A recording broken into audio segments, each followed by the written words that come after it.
You are listening to the Independent Dealer Podcast with hosts Luke Godwin and Jeff Watson. Thank you so much for tuning in. Let's do this. So Luke, hope you're having a great week, buddy. We are going to do some question and answers this week. Maybe we'll have some people jump in on the live post if we kind of vet through the people that are on there. Hopefully we don't offend anyone, but if we don't really recognize your name, we probably won't be bringing you in live, or if we do, we might have to edit you out later on. But what I wanted to start out with, Luke, was I wanted to give a shout out to one of our most recent podcast reviews. This one was from September. Bomb Burner is the username. It says extremely informative, great production value, and amazing guests. So I don't know if he reviewed the wrong podcast or if this was actually meant for ours, but I'm new to the used car industry, dealer industry. This pod has answered many questions and offered much more guidance than I could have ever asked for. The overall quality of information being provided here is likely unmatched. Look forward to being a lifetime subscriber and learning much more. So awesome. Holy cow, he did review the wrong one, I think. Yeah, I think he did. But to that point, we do get emails all the time about new dealers and existing dealers, you know, obviously thanking us, asking questions. But I wanted to point out that iTunes review. We really, really, really love the iTunes reviews, guys. It helps us boost our rankings inside of iTunes. Obviously, I think we're the only podcast for independent dealers, so there's not a big competition. There's some other dealer-type podcasts out there or salesman, used car-type podcasts. But obviously, we want to reach as large an audience as possible and bring our dealer community the most value we can. So love the reviews. Leave us a review. We'll read it on the next podcast and give you a little shout-out. So appreciate that, Luke. What do you got in mind today, Luke? How you been? You know, it's I guess this time of the year and this time in our country is just kind of hard to figure out, Jeff. We slow month last month, good month this month. You know, getting close to the election. Be glad when it's over, when it's decided. Either way, you know, and just we encourage everybody to vote. Of course, vote often. Vote early, vote often. Vote as many times as you can. Vote once, get it done. You know, it really matters. So, you know, I put that out there. But we keep getting, I get phone calls and I get questions on people saying, hey, what can I do to do this better, Jeff? And, you know, I struggle too. So don't act like I know all the answers or Jeff knows all the answers or any car dealer knows all the answers, because it changes daily. And the only way to really, I guess, be up on everything is educate yourself, listen to podcasts, read books, read the forum, because there's a lot of things, a lot of education I get from the forums as well. And sometimes it's best just to sit back. If you don't know something about a certain area of it, sit back, read all the answers, because there's a wealth of knowledge in the answers in the forum. Yeah, and even searching previous ones, you know, we always recommend that. Search out those questions you have, because very, very likely someone has asked that question before, and you could just go through those comments and get a lot of education, obviously filtered through the lens of who is it coming from and do I actually need official legal advice, you know, to go down this road, but it can at least point you in the right direction. And that's the great thing about the Facebook posts and the pages. And so let's go through a couple of those questions that we've gotten through the Facebook pages, either in the forums or directly messaged to us. Luke, some of the stuff that, I mean, we've got such a great list here. I don't even know where to start. I would say at the beginning, we had an individual message us to say he was kind of curious as to what are some of the systems and processes that we started out with as dealers that we either no longer use or that we moved to a different system, either a software vendor or some other system, and why did we move there? And I think maybe what he's getting at is, I think as a small new dealer, you probably start out with a lot of the basic stuff, right? You probably go with Dealer Center or some free DMS software or a free leads, or you're using Google Sheets to track your leads. And he's saying, you know, at what point did you switch and why did you switch? And as a young dealer or a new starting, I don't want to say young, I mean, as a young car lot, a new dealer, is it worth it just to jump in with stuff that you're going to keep for 5 or 10 years? Or is it just gradual progression? So I think number one, you need a DMS. If you're going to be a real dealer, and that's dealer management software. If you're going to be a car dealer and this isn't some side hustle or a hobby, you need to have a DMS. There are plenty very cheap DMSs out there that will work perfectly fine for someone selling 10 to 15 cars a month. So number one, get a good DMS. You know, what I saw happen for years was you go to conferences and you go to these things as small dealers, and you all of a sudden get a new piece of software. The problem is you weren't ready for that software, right? Someone sold it to you. And so what would happen is you'd come back and you'd pay the $400 a month or $500 a month for a year because you're in the contract, and you never used it, never used its potential. And you think that product is no good. Well, in reality, because I've done it, in reality, you weren't ready for that product. CRMs are one thing. Probably certain advertising products are the same. So, you know, there's a time and place for new dealers to jump in with both feet, but you've got to learn your processes. You've got to write your processes down before you get to that. And you also have an overhead situation, right? I mean, so to get specific, when I started this, I was using DealPack, right? ABCOA, I was using DealPack. It was one of the cheaper DMSs on the market. It was like locally hosted on the computer and like DOS based or something at the time. Like it was, and they've come a long way. Their system's better now. So I was using that because it was inexpensive. You know, my first CRM was AutoRaptor at like $199 a month for unlimited users. I was using Gold Star GPSs when they were the size of a briefcase, you know, and recently, you know, I've switched some of those. You know, I stepped up from AutoRaptor CRM. We got into Dealer Socket CRM. We're paying a lot more. And I actually don't even use that now. So I don't know what I'm paying for, but anyways, and then I converted over from, you know, DealPack over to Dealer Socket DMS, which was obviously a large jump in cost, but also hopefully a jump in functionality. And I switched over from Gold Star GPSs over to Pastime because I felt like the technology had gotten better, you know? So those are some specific examples where I upgraded my software or my services and hopefully my features because I started to grow as a dealer. I mean, my accountant, right? I used to have a local bookkeeper that had no idea what the car industry was doing my books, and it was a nightmare every single tax season. And now I pay for a professional car-specific accountant. I think before you jump into new software, you've got to have your processes outlined. And if you don't, there's no really need to go get shiny toys, because shiny toys don't equal new sales, and people forget that. So have your bases covered. You can sell a lot of cars without a lot of stuff, right? You can do that. I think website's important. If you don't have a website, if you're trying to sell everything off of your Facebook group or your Facebook marketplace, whatever, it's not a car dealer, okay? You need your own way to market your product and your business.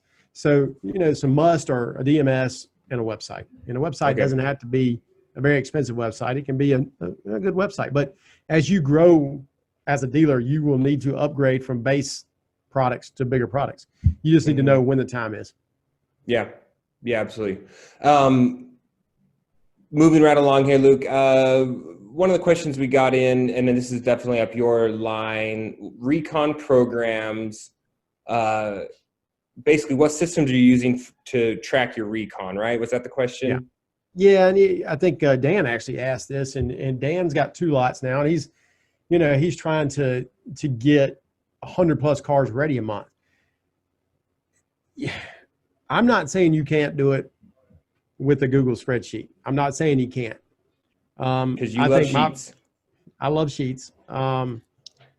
We are trying to track it via Google spreadsheet, and we're only getting ready about 50. Our goal is 53 cars a month ready. Okay. And I can tell you this, that I think it's probably costing us several days, a month in time to line average because we're not using a program.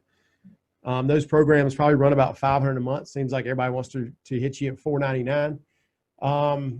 But I think if you're having to get ready more than 30 cars a month, you probably need to look at investing in one. Rapid Recon, which I've done a demo of, looked really good. And it sounded like that's kind of where everybody was going to. Maybe V-Auto has one now. I'm not exactly sure, but that is the most costly, beside advertising, beside employee costs. The second probably most costly thing in your dealership is not getting your cars ready fast enough. And I know it's hard to visualize that and hard to really think about it, but it really costs you a lot of time. Stale cash is stale cash. It doesn't do anybody any good. Yeah, that's a good way to put it. It's just sitting there. It's just money sitting there. And we talked about this last week. I had that conversation with my shop manager. Hey, we got to move these things. You know, the opportunity cost lost by having that car sit there is ridiculous. And we use Omnique. It's a shop management software. It integrates with Dealer Socket. It makes it easy. Obviously, with any of these situations, the number one question, the first thing I ask any provider is, do you integrate with what I'm currently using? I don't want double, triple, quadruple entry of VIN numbers and pictures and repair orders and personal information. So, the level of integration for me is hugely important on any software program I'm going to use. Yeah, I agree. So moving along that, let's see here. Onboarding new customers, buy here, pay here in retail. Do we use things like secure close? Do you think having a recorded closing, DocuSign, those types of things, is that kind of what? No, I think people were talking about after the sale, after everybody, and I think DocuSign and secure close are going to be such important things in the future. I think that we all should look toward that, because the more you can take opinion out of closing documents, probably the better legally you're going to be, right? So I do think those things are important, and space is important when it comes to if you could have everything digitized and not have to keep, not have to print, not have to keep those documents would really help. But I think people were talking about, so after you sell a car, and something we do in the buy here, pay here space, and we can talk about this retail wise as well, but you should have your collection manager or a collector go in and sit down with the customer and explain what you expect as a customer. I mean, as a dealership, we expect you to make your payment on time. If you don't, we expect you to contact us. If you don't contact us, we're going to right to cure you if you're in a right to cure state, or we're going to cut you off, or we're going to repossess your car. You've got to explain these things to the customer. You also need to explain to them, and this goes for retail and buy here, pay here, is, hey, what happens when you have an issue with your car? Because we all know that we sell cars, right? And we do know the one thing we can promise our customers, that car is going to break down, right? Yeah. Because it's going to. Yeah. And what do you do when that car breaks down? Well, here's my service department's number. You call my service department. You get your car towed in here. You probably have towing on your insurance. These are the things you should go over with your customer, after the sale, when they're at their highest peak. And somebody asked, should I email them? If you can come up with a good email to send each customer, which you could actually make happen through your CRM, every time a deal is closed, booked, that email goes out and it goes over those points. That's a great idea. It's a really good idea. For one, if you're in retail and you have a service department, it's going to probably increase your service revenue. Yeah. Well, what I've been meaning to implement, and I did for a short time, was a follow-up phone call. So to have my front desk girl or my collector or my office manager, every new deal, they are required a week later to call that customer and follow up with any missing documents, and then rehash over, do you remember how much your payment was? Do you remember when it's due? Do you remember how it's due? Hey, we didn't get you signed up with AutoPay. Let's do that now. Or, hey, how was your purchasing experience? Give them a little survey at the end. Hey, how was the buying process? What was the biggest pain point? What would you think? What was the best thing about it? How could we be better? A quick little phone interview so that customer knows you're checking in on them. they get thrown so much stuff at the time of closing, whether you're buy here, pay here or not. They're not going to remember stuff. They don't know what paper the warranty was on, or who they're supposed to call if they have a claim, or when their plates and tags are going to come in, or what documents you're missing from them. So waiting a couple of days and then doing a follow-up phone call, I think means a lot. Sometimes it's a little scary as a buy here, pay here dealer, because, you know, everyone, it's a meme the guy posted the other day, you know, you never ask them how their car's doing because you're opening a can of worms. They're going to complain about something. We always ask that. You know, our sales staff supposed to, they're required to send a thank you letter within 14 days. And they're also required to make a phone call to that customer within 14 days, verify everything's good to go. If not, help them out with the service department, get everything straight, but also ask for a referral of that at that town, you know, and this gets lost to so many dealers is asking for the referral. You should stay in contact with that customer for a long time. And you should always ask for referrals over and over and over again. And know that you are their car guy or car girl. And if you can instill that into them every time they hear somebody asking about a car, they are going to refer you. And that's what you really want. So there's a lot of reasons to do this after the sale. Yeah, it makes me think, and I don't have any evidence to back this up, but I do feel like since I've gotten more people on auto pay, I've actually had less referrals. And I don't know if that's just because they're not coming in every day to see us and us hit them up. It's like we sell a car, we put them on auto pay. I may never see that customer again. I don't see their name come up in collections queues. I don't talk to them. I'm not able to have those touch points of like when they used to come into the dealership to make a payment. So and we're losing that. So if you work it properly, your sales staff should touch your previous customers every 30 to 90 days, just automatically. Should make a phone call every 30 or 90 days. And that's the only way that salesperson can keep their customer. So along those lines, personal branding. So we just got a message in that said, guys, give us your tips on your Facebook pages. How do we make those Facebook pages more active, more viral, more organic reach? And I think that fits in here, right? When we're talking about being in our customers' faces and having that touch and being top of mind with the people that we've already got them in the lot, and we've dazzled them with how quick our process was and how easy and how great our car is and how we're not like a typical used car lot. Now, how do we keep that in the forefront of people's minds? I mean, Facebook, TikTok, you know, Instagram, that's how you do it. And you do it by engaging customers. You don't do it by trying to sell them more, right? Right. Why would everybody want to see a car for sale on my page every day? That's silly. Yeah, that's the big argument. So you got to take a page out of the book of a lot of the guys that are doing it right. It's 80% entertain and educate and 20% sales, right? Yeah. So 8 out of 10 posts should be funny, entertaining, and educational. And then 2 out of those 10 could be a car for sale, or here's our deal of the week, or here's our special event that's going on, right? Yeah, let's talk about a few people in the group that really do that. I think Kenny Martin has a good way to, he puts a lot of video out there. Tracy Myers, of course, he's probably the father of that. Craig from Flying Wheels, I mean, he makes money doing it, y'all. So, and then Jack Carter. And you know, what's funny about Jack Carter's is he's selling you something. Like he engages, it's very unique. So he can put a car out there, and the copy that he uses within trying to sell the car engages people. And I think that's so unique and that's so great. I mean, I've never seen anybody do it like that. So these are some people you can go to their Facebook page and look and see what they're doing. And it's a good thing to copy. One thing I've kicked around, Luke, one thing I've kicked around, and I'm going to do it, and maybe one of you guys will do it, is I think that the Facebook Live infomercial is going to be a thing someday. And I just don't have the ability or dedication to do it. But my vision is this. You go live on your Facebook page once a week, let's say on like a Wednesday evening during the commute or when people are at home, 5, 6, 7 o'clock at night. And you basically do what was old school infomercial.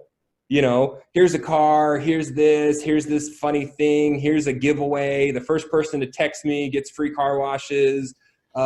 maybe we're giving away a cheap car tonight. If you come by the lot between 6 and 7, the first person here that messages me this gets this. And you're doing this 30 to 40 minute live video once a week, where your community starts to want to tune in every Wednesday at 6 o'clock to see what nonsensical thing you guys are going to do live on Facebook, whether it's a giveaway or some fun thing. And in between, you're pitching your dealership and you're pitching a car, and I think there's something there, Luke. And I don't have the ability or dedication to do it, but I hope someone in our audience does and lets me know how it goes. I like it. And it would take, the preparation to do that would take 8 hours. You know what I mean? Like it would be. Or you just have to be a really charismatic dealer and you just wing it. I don't know. You're right. It could be 40 minutes of total boring, but we got really close one time to doing it. It would be a production, but I think the payoff, infomercials did and do and did work. Sure. Or late night commercials. I think you used to run commercials, but yeah, I think if you could spoof one of the, older infomercials, I think would actually go well.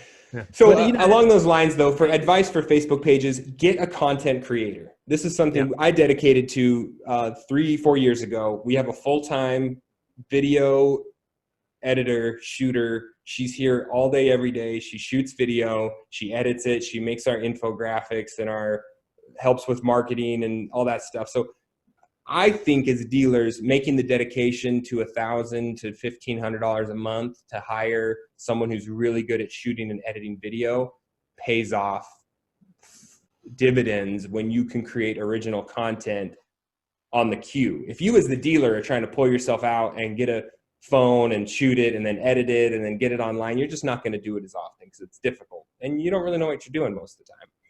Yeah. If you look at our Facebook page, it definitely evolved from when I was doing it and I was shooting videos and taking pictures and trying to put graphics on it to when I finally got people who knew what they were doing to take time and do it. And I think it goes a long way to having a professional image and also just getting yourself out there as often as you have to these days. You can't just post once every other day. That's just not working. You need to be on there once to twice a day between Facebook, Instagram. If you want to do TikTok or LinkedIn or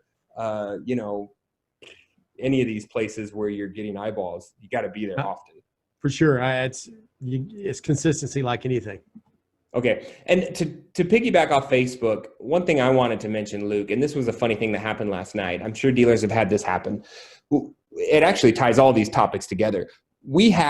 I was scrolling through my feed last night and I saw one of those posts to the local yard sale site that said, "Hey guys, I got bad credit. Where can I go to get a car? Where should I go?" And I look at that. I'm like, oh, I'm so excited to read these comments and see who stepped in. We maybe have 3 or 4, main kind of buy here, pay here's that had their names dropped. And then I'm reading through this. Chick had like 30 or 40 comments as of this morning on this one post. And thankfully, overwhelming, my community came to our defense, not our defense, but came to our offense and said, "Hey, go to Four Seasons. They're a great place to buy a car." Yeah, that's right. It's such an awesome way to take the temperature of what your community feels towards you as a dealer. If you don't get mentioned at all, or you just get mentioned negatively, you might want to rethink the way you're putting yourself out there to the community. And hopefully you've got people that are promoting you. Those raving fans, which we've talked about in previous episodes, those people make you so much more money than it will ever cost you to turn them into raving fans. Oh, for sure. For sure. So anyways, kind of a funny experiment, guys. Look into those. I'm sure you see them. Yeah. Just one thing on that, Jeff. You're talking about how much it would cost to turn somebody into a raving fan compared to how much they're going to bring you. Just think about this. Let's just say a customer bought a car 2 days ago, and 2 days from now, they notice that a motor mount's broken. It's going to cost you $300 to repair that motor mount. If you turn that customer into a raving fan, how many cars are they going to sell for you? Right. Yeah, I mean, example. It's nothing. So just treat customers right, and you won't ever have to worry about it. Yeah, yeah, and we have got our Customer Appreciation Month coming up, and we'll probably talk about more in another episode. Some ideas we're doing to kind of do that with the social distancing situation. Luke, we got time for a couple other questions. What you got? What you got? What you got? This came up the other week, and maybe it's not a huge thing, but a separate account for payroll and operations. Do you have a separate account? No. I don't either. I'm not saying it's wrong.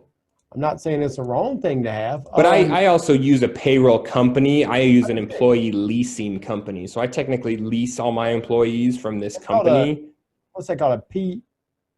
What's it called? PPO or what is it called? I have no idea what the official term is, but they're basically just a fancy payroll company. And I don't do anything. I send the hours at the end of the pay period and they handle everything else. And I pay them a little fee to do that. It's 100% worth it. I don't know how you guys do all that stuff with any time you have a garnishment or taxes or FICA and matching and blah, blah, blah, cafeteria stuff. Heaven forbid you get into health insurance and other stuff. So we do not use separate accounts. We use a payroll company. Mm-hmm. I think it's your preference, right? Yeah. I look at my bank account every day. I look at my controls every day. If you're not doing that, I expect you to start doing that. I close the month myself. They get everything close. I finish it out. I reconcile everything. If you're not doing that, if you don't have an accountant doing that, you may want to separate it just so you can see exactly what's coming out. You should always look at, if you're using an outside payroll company, every time a payroll is done, you should definitely get a copy of it. Okay. And you need to verify what's being paid, because if you're using an outside company, you can look and make sure what everybody got paid. And if it's not right, you should know. But I think that's preference. I don't think it's a must, but I don't think it's a horrible idea. Is the way I'd look at that. Yeah, it's been helpful for us, but I still run into those situations where I went and looked at an insurance. We provide health insurance, and we had an employee that we'd been paying his health insurance for 3 months after he had been fired. It was just one of those oversights that it's like, wait, guys, did you notice we haven't given him a paycheck in 3 months, and yet you kept him on the health insurance? So always got to be looking. We did the same type of thing. It wasn't health insurance, but it was like an Aflac or something like that, right?